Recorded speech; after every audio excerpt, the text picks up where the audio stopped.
Bizim bu dəfəki mövzumuz biraz imtahanlardan kənara çıxırıq. Əslində elə bu imtahanlarda bu mövzuya gətirib çıxarır. Bir şey anlamaq lazımdır ki, bizim xarici təhsil məqsədimiz nədir? İmmiqrasiyadırmı, yoxsa keyfiyyətli təhsil almaqdır? Universitetə qəbul olunmağın real şansları dəyərləndirmək lazımdır. Məsələn, GPA-si 75 olan, IELTS 55 olan tələbə Harvarda qəbul müraciət etməsinin mənası yoxdur. Yəni xaricə gediriksə, biz ona görə getməliyik ki, biz orada daha yaxşı təhsil ala bilərik. Biz başa düşməliyik ki, bizim getdiyimiz universitetə dəyərmi bu qədər pul sərf eləmək, yoxsa mən Azərbaycanda qalıb daha keyfiyyətli təhsil ala bilərəm? Mən istərdim biraz da təqaüd imkanlarından danışaq, çünki ən maraqlı olan mövzulardan biri budur. Sözsüz. Hər hansı bir təqaüd haqqında danışmaq üçün ilk öncə təqaüddə rəqabətli olmağımız haqqında danışmaq lazımdır. Çalışın idealda GPA-nizi çox yüksək tutun. IELTS-ınızı minimum 7-də saxlayın. Bəs müraciət prosesi zamanı ən çox buraxılan səhvlər adətən harda olur? Ən güclü və ən vacib səhvlərdən biri tələbənin öz güclü tərəflərini bilməməsidir. Motivasiya məktubu, güclü bir motivasiya məktubu necə olmalıdır? Motivasiya məktubu lakonik və mütləq maraqlı başlamalıdır.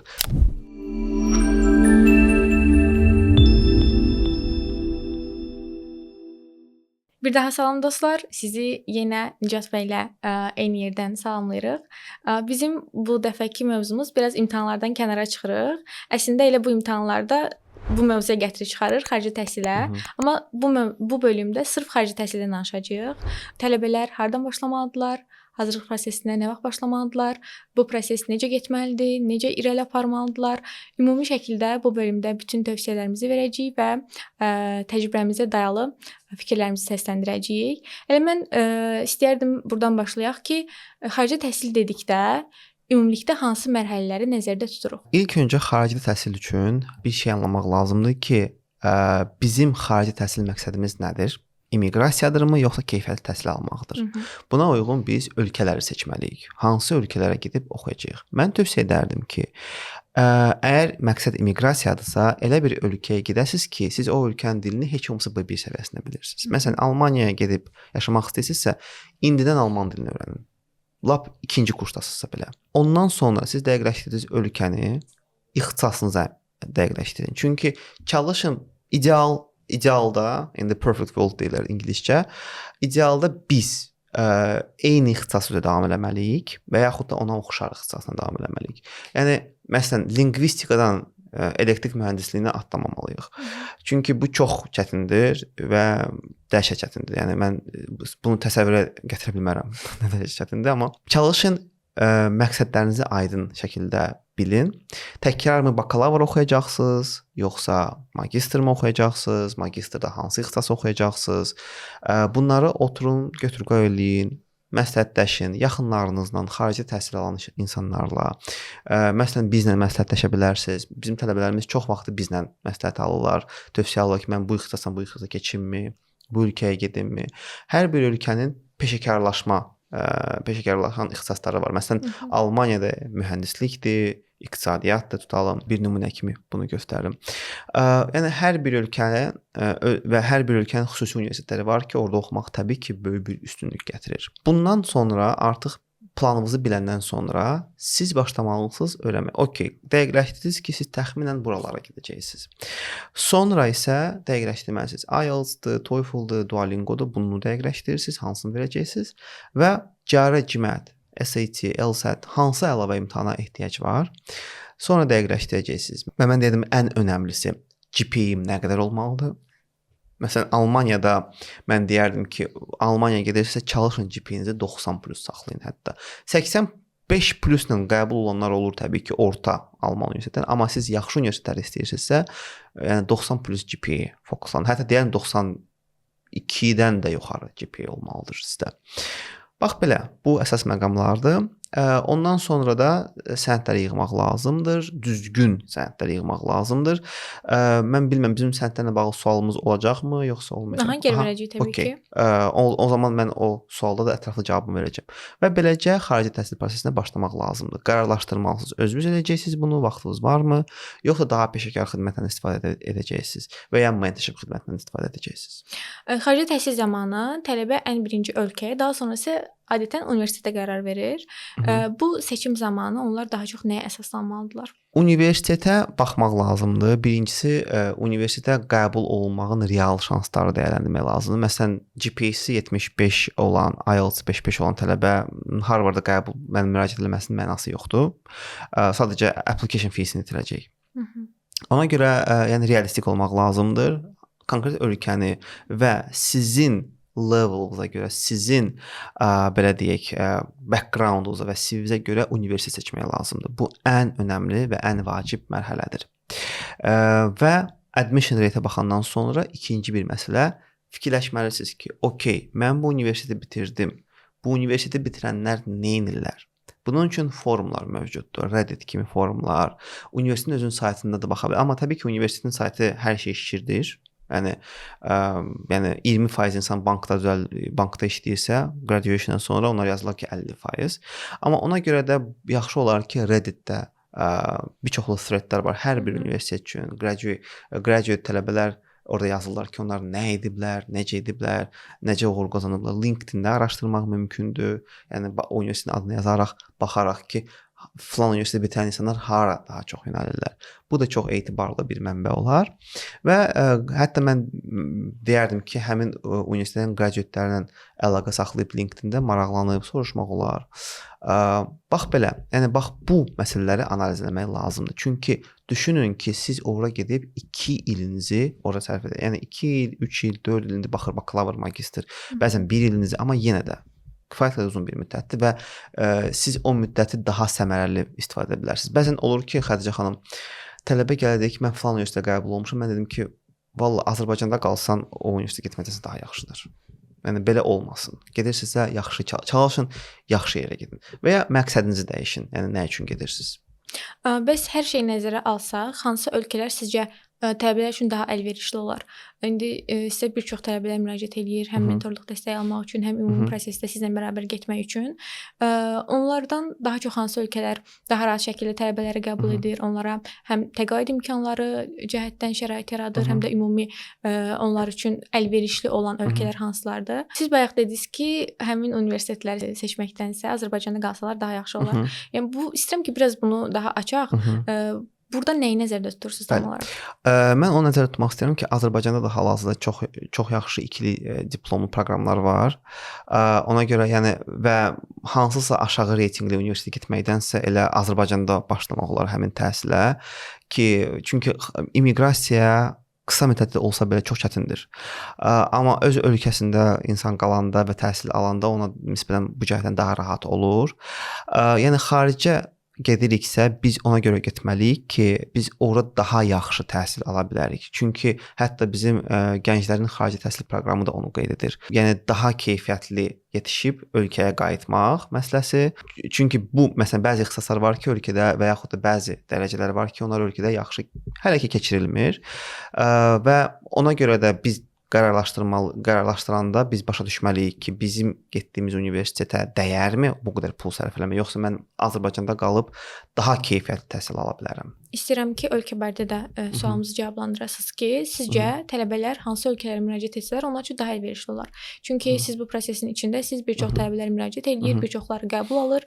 Ən çox qəbul alınan ölkələr hansılardır? Hansılar daha uyğun şərtlərdədirlər? Həm təqaüd cəhətdən bu ola bilər, həm də təhsil şərtləri cəhətdən ola bilər ki, hansı ölkələr daha əlverişlidir? İlk öncə mən deyərdim ki, Macarıstan.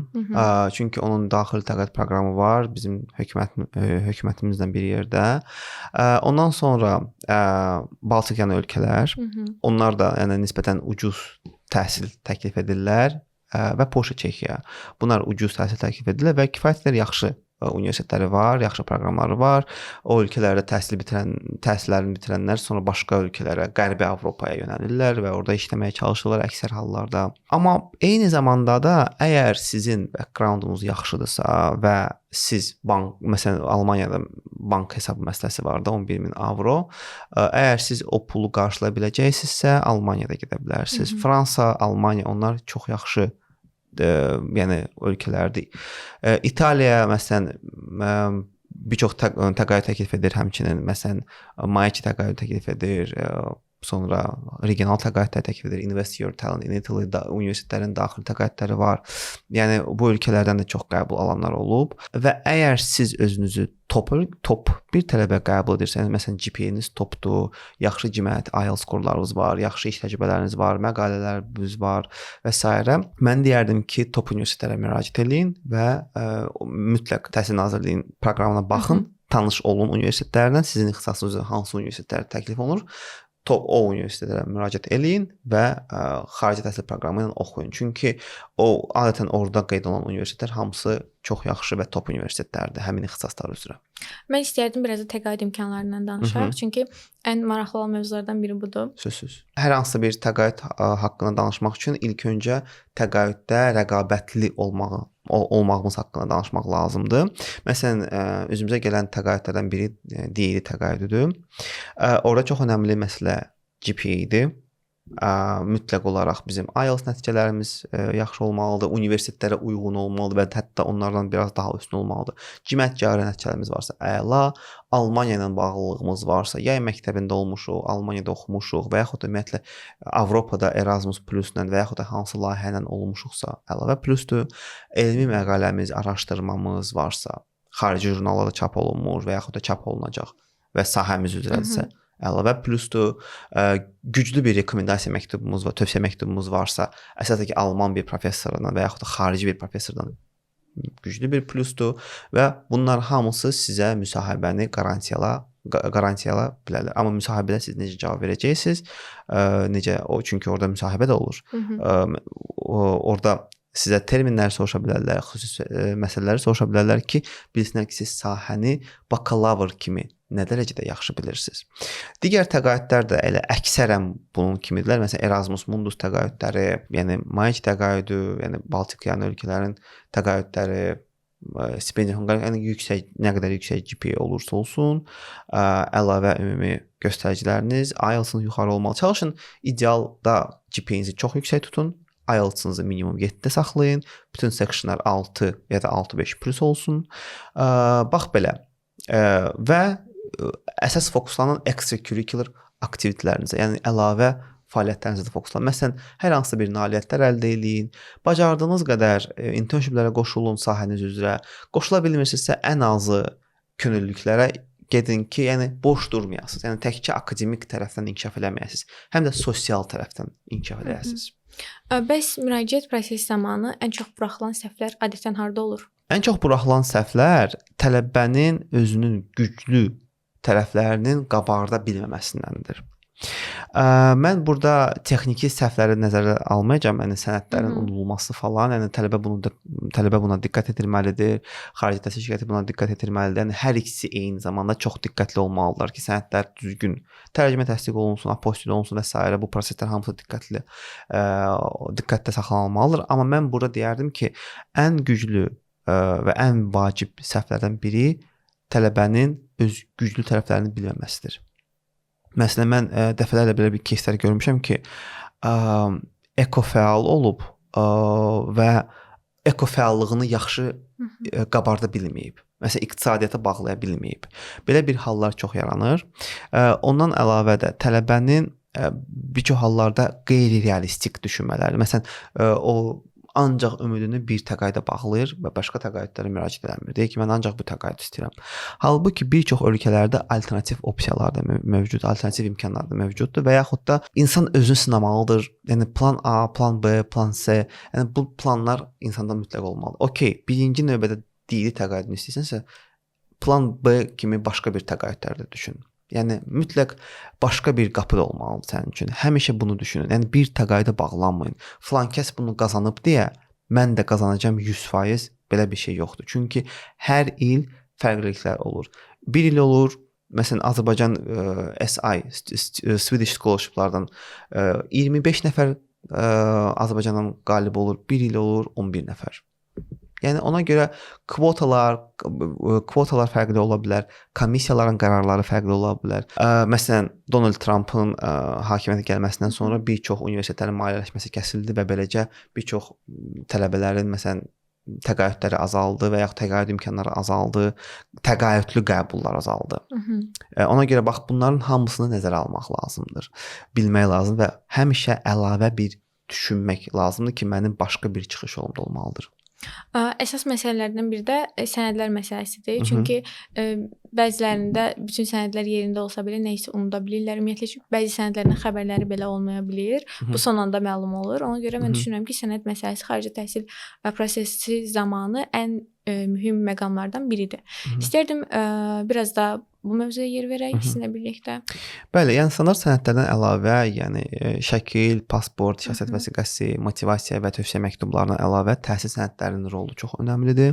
Əgər siz universitetdə oxuyursunuzsa, bitirmə haqqında arayış almalısınız, transkriptinizi almalısınız, hansı ki, bütün oxuduğunuz semestrləri əhatə edir və onu yeniləməyi unutmayın, çünki bir çox tələbə onu yanvar ayında yeniləməyi unudur. Sənədləri mən tövsiyə edərdim ki, arayışlardırsa apostil eləməyə ehtiyac yoxdur. Sənəddirsə, onları mütləq, məsələn, attestat, diplom əlavəsi. Yekun transkripti mən tövsiyə edirəm apostilə elətdirsinlər, çünki bəzən olur ki, problem yaranır bundan bağlı.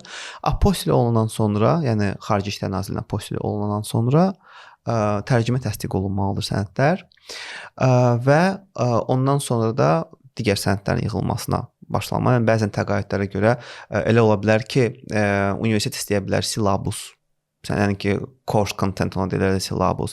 Yəni, onlara qabaqcadan aydınlaşdırılması, necə onu yığacaq, özümü yığacaq tələbə universitetimi verəcək. Sonra bəziləri istəyir ki, grading skill sənədi olsun. Məsələn də hansı qiymət nəyə bərabərdir? Sizdə məsələn 91-100 A-dır və s. Bundan əlavə regional təqaüdlər üçün ayrı sənədlər lazım ola bilər. Məsələn, kimsə İtaliyaya müraciət edirsə, ailəsi haqqında arayış, gəlirləri haqqında arayış, mülkiyyəti haqqında arayış. Bunlar hamısı Asan Xidmətdən, Əmlak Komitəsindən və s. alınan sənədlərdir və onların orada proses biraz başqa cürdür. Orada Ədliyyə Nazirliyinin və apostil olunmalıdır, göy blanka tərcümə olunmalıdır. Yəni standart notarius tərcümələri yox, göy blankda tərcümə olunmalıdır və yəni orada fərq, məsələn biz ingiliscə tərcümə edirsə, orada italyanca tərcümə olunmalıdır. Yəni bunların hamısı çox diqqətlə oxunulmalıdır və həmişə mən tələbələrə nə tövsiyə edirəm? Əvvəlcədən, yəni keçmiş illərin tələblərinə baxıb təqribi bilmək ki, nələr oluna bilər, artıq beyninizə düşünmək. Məsələn, İsveçdə Leadership və Work Forum var, onların İsveç təqaüdündə. Onları düşünmək ki, mən kimə bunu verim ki, mənim haqqımda yaxşı yazsın, plus da ki, mənim şanslarımı artırsın. Və məsələn, İsveç kimi təqaüdlərdə belə bir şeyə də önəm vermək lazımdır ki, recommendation letterlər, work formları və motivasiya məktubu bir-birinə uzlaşsın. Çünki bir çox hallarda tələbələr bilirsiniz nə edirlər, Xədicə xanım? Məsələn, recommendation formalarda müəllimlər yazırlar ki, çox güclü analitik bacarıqları var və analitik olaraq, yəni mən onu görürəm ki, bu sahədə, bu yöndə gedir. Amma work formunda yazılır ki, praktiki bacarıqları daha yaxşıdır və bir-birinə uzlaşmır. Və yaxud da orada sustainable, davamlı inkişafın məqsədlərinə birində qeyd edir bir məqsədi, o birisi məqsədi qeyd edir və İsveçdəki komissiyada istəyir ki, tələbənin bir konkret məqsədi olsun və konkret məqsədə fokuslansın. Bu sənədlərin arasında bir də motivasiya məktubu yer alır. Ən önəmli sənədlərdən birisi. Və mən istərdim bu barədə biz danışaq ki, motivasiya məktubu, güclü bir motivasiya məktubu necə olmalıdır? Güclü bir motivasiya məktubu hekayə formasında olmalıdır. Hekayə də ki, maraqlı qurulmalıdır. Hekayədə motivasiya məktubu nədir ümumiyyətlə? Sizin bu sahədə oxumağınızın motivasiyasıdır. Niyə görə bu sahə, bu universitet, bu ölkə? Yəni siz elə bir ki, motivasiya məktubuna yazırsınız ki, mən A nöqtəsindən B nöqtəsinə çatmaq istəyirəm və mənə sizin universitetiniz, sizin ölkəniz və alacağım ixtisas dərəcəsi mənə bundan necə kömək edəcək və siz hal-hazırki nöqtənizdə özünüzü təsvir edirsiniz. O nöqtədə olduğunuz problemi göstərirsiniz. Məsələn, öz sahənizdəki olan bir problemi göstərirsiniz. Niyə görə düşünürsünüz ki, və siz bu problemi həll etmək üçün, bunun üzərində çalışmaq üçün siz nələr eləmisiniz? Amma sizə nə dərəcə önəmlidir təhsil almaq bu universitetdə, bu ölkədə, bu ixtisasda, sonra bunları eləyəndən sonra və niyə görə siz bu universitet ölkənin ixtisası seçirsiniz və bitirəndən sonra sizin qısa müddətli, uzun müddətli planlarınız nədir? Və əgər universitetə tələb edirsə, niyə görə siz digərlərindən seçilirsiniz? Məsələsi olmalıdır. Bunu bir struktur formasına salmaq lazımdır. Motivasiya məktubu lakonik və mütləq maraqlı başlamalıdır. Çalışmayın uzun-uzadı yazmağa. Motivasiya məktubu deyir ki, 1000-1400 söz arası, çalışın 1000-1100 yazın. Daha lakonik olun, amma daha az sözlə daha böyük fikirləri izah etməyə çalışın. Və unutmayın, siz motivasiya məktubunu kiməsə yazdırırsınızsa da çalışmalısınız ki, ən azı ideyaları, fikirlərinizi özünüz verəsiniz. Çünki sizi sizdən yaxşı tanıyan yoxdur. Biz məsələn tələbələrə mütləq bir forma veririk. Onlardan xahiş edirik ki, onlar fikirlərini bildirsinlər. Biz yazırıq, göndəririk tələbəyə draft versiyasını. Onlar oturub baxırlar, fikirlərini bildirirlər. Sonra təkrar baxırıq və bu bir teamwork kimidir, komanda işi kimi gedir. Bir də xarici təhsil müraciət zamanı ümumiyyətlə xarici təhsil gedən tələbələrdə biraz da ora adaptasiya problemləri ola bilər ki, mən gedəcəm necə adaptasiya ola biləcəm, fərqli mədəniyyətdir, fərqli ölkədir və s. Siz bu tələbələr üçün daha öncəsində nə edirsiniz? Bunların daha yaxşı adaptasiya olması üçün, onları rahatlatmaq üçün necə bir kömək göstərirsiniz tələbələrə? Biz çalışırıq adətən tələbələrlə realistik danışaq ki, bax, təxmini onlara xərcləri bildiririk ki, bax, artıq qəbul aldın, bax, orada təqribi xərclər bu qədər olacaq, bu qədər olacaq, bu tələbənin mümkün olan bütün suallarına cavab veririk. Amma burada biraz məsələ tələbənin də üzərinə düşür, araşdırmaq məsələsi. Məsələn, bir çox saytlar var ki, tələbənin getdiyi və ya gedəcəyi şəhərin təqribi ortalama xərcləri haqqında məlumat əldə etmək mümkündür. Məsələn, orada yemək xərcləri nə qədərdir və ən əsası, indi viza prosesi qıraqda qalsın. Çünki viza zaten müraciət olunmalıdır əgər tələbə ora gedirsə. Əsas məsələ accommodation, yəni yerləşdirmədir. Tələbə çalışmalıdır ilkin dönəmlərdə xərclərini minimuma salsın. Ona görə bir neçə nəfərlə otaq ayırmaq və yaxud da ev ayırmaq daha yaxşı olar. Düzdür, başa düşürəm. Yəni başqa bir insanla qalmaq çətin ola bilər. Amma belə deyək də, bu müvəqqəti bir çətinlikdir. Ola bilsin ki, siz müəyyən bir müddətdən sonra iş tapasınız və özünüz üçün bir ayrı bir yer tapa bilərsiniz. Və yaxud da bir çox universitetlərin dormları olur, yəni ki, yataqxanalar olur ki, orada tələbələr yəni 2 nəfərlik qruplarda yaşaya bilərlər. Və bu dediyim kimi bu müvəqqəti narahatçılıqdır və buna biraz dözmək lazımdır. Əgər siz buna dözə bilməyəcəksinizsə, bu yəni xarici təhsili düşünün. İkinci bir məsələ. Çalışın pozitivlərə də köklənin. Məsələn, ölkə iqlimini seçin. Məsələn, soyuq havanı xoşlamırsınız, məsələn, Kanada, Norveç, İsveç, yəni Baltik yəni ölkələri seçməsəz daha yaxşı olar. Amma eyni zamanda düşünün ki, məsələn, siz Avropaya gedəcəksiniz, həm oxumağa gedəcəksiniz, həm də gəzə də bilərsiniz. Əgər siz müəyyən qədər pul qənaət eləsəz, qənaətçil olsaz, gəzə bilərsiniz, digər ölkələrə gedə bilərsiniz. Çünki Schengen zonasında çox rahatdır. Bunu eləmək. Amerikada da olanda, məsələn, başqa şəhərlərə gedə bilər. Amerika özü elə bir Schengen zonası kimi bir şeydir. Başqa ştatlara gedə bilərsiniz, gəzə bilərsiniz. Yəni müsbət tərəflərə köklənin. Başqa insanları tanıyacağınızı fikirləşin. Çünki bunlar hamısı çox önəmlidir. Bilirsiniz, Xədicə xanım, qabaq biz xarici təhsilə təkcə təhsil üçün gedirdik də. İndi xarici təhsilə biz həmçinin və ən əsası networking üçün gedirik. Məsələn, keçən həftə yanıma bir tələbə gəlmişdi. O MBA oxumaq istəyir top universitetdə. Yəni onun backgrounduna baxsaz, qazancı çox yuxarıdır. Çox yüksək qazanclı, çox bacarıqlı birisidir və belə mən ondan sadəcə soruşdum ki, nə üçün gedirsən? Elə cavabı da bilirdim. O dedi ki, mən təhsil almaq üçün getmirəm. Mən gedirəm network üçün. Çünki öz bacarıqlarımı və öz biznesimi genişləndirmək üçün mənə networkə ehtiyac var və mən onun üçün xarici təhsilə yönəlirəm. Özdə indiki vaxtda networkingin əhəmiyyəti çox böyükdür. Əldə olunan bir çox uğurlar, nəticələr hamısı networking sayəsində, hamısı deməyək də bir çoxu yüksək səviyyəsi networking vasitəsilə çox daha asanlaşır.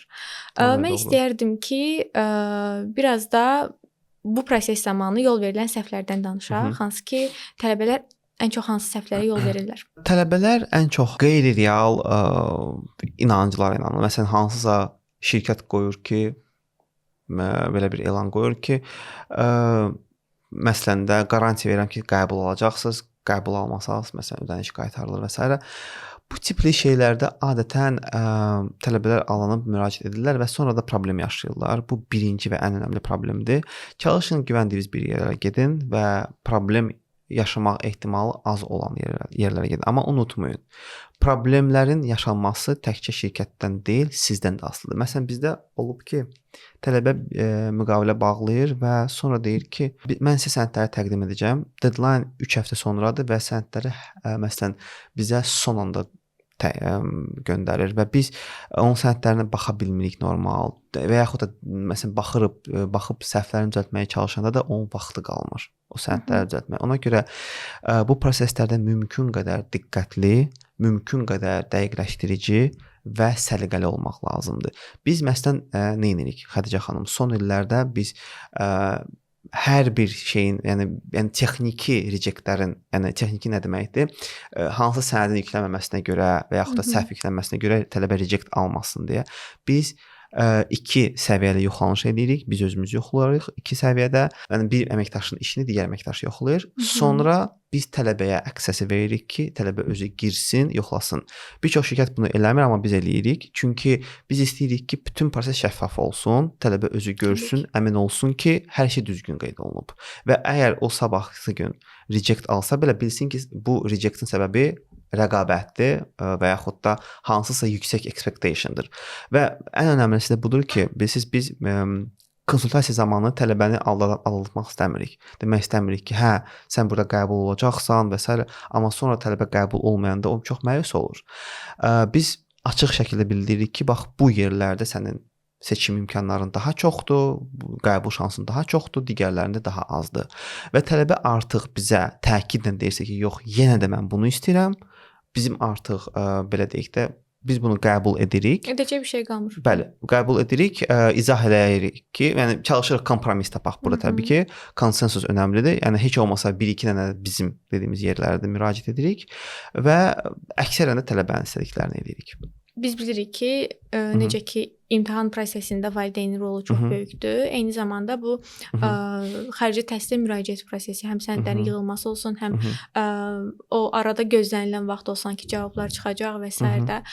Burada da valideynin rolu çox böyükdür və mən istəyərdim burada da valideynin roluna yer verək ki, siz bu prosesdə valideynlərlə necə əlaqədə olursunuz? Adətən bakalavr oxumaq istəyən tələbələrlə biz valideynlər vasitəsilə əlaqə saxlayırıq. Çünki 18 yaşına çatmayan bir insan bəzən olur ki, bəzi qərarları tam qəbul edə bilmir və yaxud da yəni biz onu digər tərəf kimi tam görə bilmərik də, həm müqavilədə, həm prosesdə.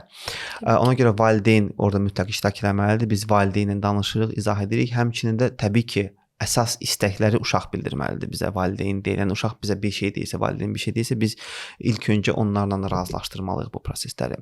Magistr tələbələrində bu daha rahatdır, magistr və doktorantura oxuyanlarda. Çünki onlar artıq yetkin insanlardır, bilirlər nə istədiklərini. Amma əgər kimsə valideyni ilə gəlirsə, biz onu ancaq müsbət qarşılayırıq ki, valideyn bilməlidir övladı hara gedir. Yəni istəyirsə bilməyi təbii ki, bu onun haqqıdır. Buna müsbət yanaşıram. Valideynə də çünki bir çox hallarda valideynləri bu xidməti maliyyələşdirəcəklər, təhsili maliyyələşdirəcəklər. Ona görə də onlar bilməlidirlər ki, nəyə pul yatırırlar, nəyə pul xərcləyirlər, uşaq gedəcək orada nə oxuyacaq, necə oxuyacaq.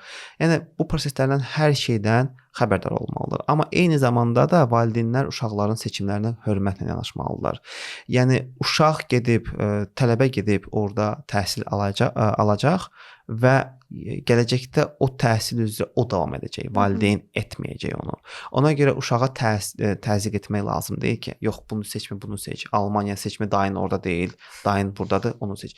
Xeyr, söhbət dayıdan. Təbii ki, qohumların həmin ölkədə olması müsbətdir, amma uşaq keyfiyyətli təhsil alınca gedir. Hamı kimi o da gedir və ona görə də valideyn burada bunu anlamalıdır.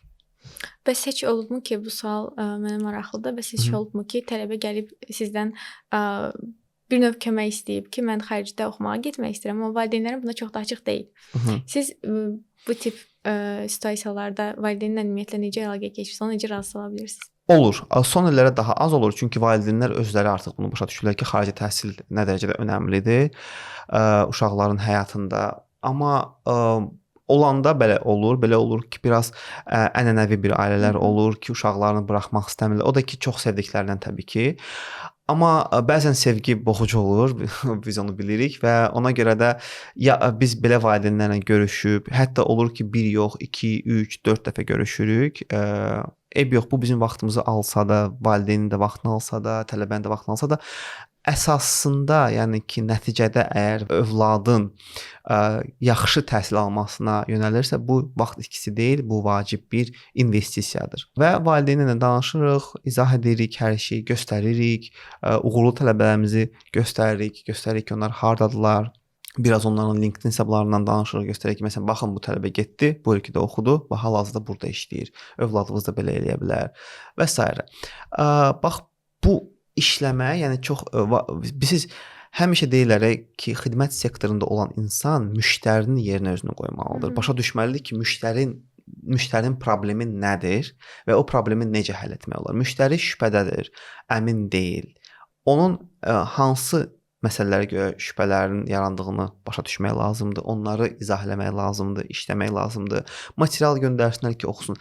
Ən önəmli və ən etibarlı mənbə tələbəyə və yaxud da valideynə, müştəriyə bir məlumatı ötürmək, bir yazılı bir məlumat ötürmək, video məlumatları ötürmək ki, onlar oturub özləri də analiz eləyib bu fikrə gəlsinlər. Əla, mən istəyərdim ki, sonda xarici təhsil almaq istəyən gənclər üçün yenə 3 əsas tövsiyə verək. Hansı ki, bunlar bu tövsiyələr onlara çox kömək edəcək. Çox sağ olun. Mən yekunlaşdıraraq bunu demək istədim. Birinci ən önəmli məqam xaricdə təhsil məqsədinizi bilin. Bu immiqrasiya olacaq, yoxsa təhsil, sırf təhsil üçündür. Ondan sonra növbəti addımları atmağa başlayın. İkincisi, gedəcəyiniz ölkə, universiteti və ixtisası bilin. Bu prosesə başlamamışdan öncə. Proses zamanı dəyişməyin. Çünki çətin olacaq. Gedəcəyiniz ölkənin, əgər immiqrasiya məqsədli gedirsə, gedəcəyiniz, hətta təhsil məqsədlə gedirsə, müəyyən qədər dilini öyrənin. Məsələn, Almaniyaya gedirsinizsə və düşünürsünüzsə ki, siz orada qala bilərsiniz, çalışın alman dilini öyrənin. Vaxt eləyib alman dilini heç olmasa A2 və ya idealda B1 səviyyəsinə qədər öyrənin. Çünki orada B1-dən sonra proseslər daha rahatlaşır. Düzdür, demirəm B2 və C1 daha asandır, yox.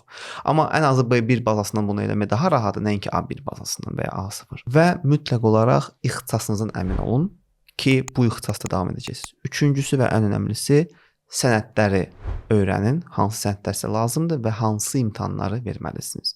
Və ən əsası realist düşünün. Yəni optimist olmaq həmişə yaxşıdır, amma optimistlik sizin büdcənizə ziyan vuracaqsa, çalışın biraz daha çox realistliyə yaxın olun. Yəni realist olaraq seçimlərinizi edin. Mən istədim ki, siz nə qədər ki Azərbaycandasınız, sizdən maksimum şəkildə faydalanaq, həm izləyicilər üçün, həm özüm üçün də mən bu proses zamanı baxmayaraq ki, podkastın aparıcısı mənəm, eyni zamanda sizdən və ümumiyyətlə də gələn qonaqlardan çox suallarıma özüm də cavab tapıram. Ona görə düşünürəm ki, özüm də izləyicilərin yerinə qoyuram və düşünürəm ki, bu söhbətlərimiz və verdiyimiz məlumatlar çox faydalı və praktik məlumatlardır. Belə dəyərli izləyicilər, çox sağ olun ki, bizi izlədiniz. Akademstar podkast eyni sürətlə davam edəcək. Siz əgər suallarınız varsa, bizə şərhdə ünvanlamağı, eyni zamanda bizi sosial media hesablarımızdan izləməyi unutmayın. Gələn bölümlərimizdə daha maraqlı mövzularda görüşənədək sağ olun.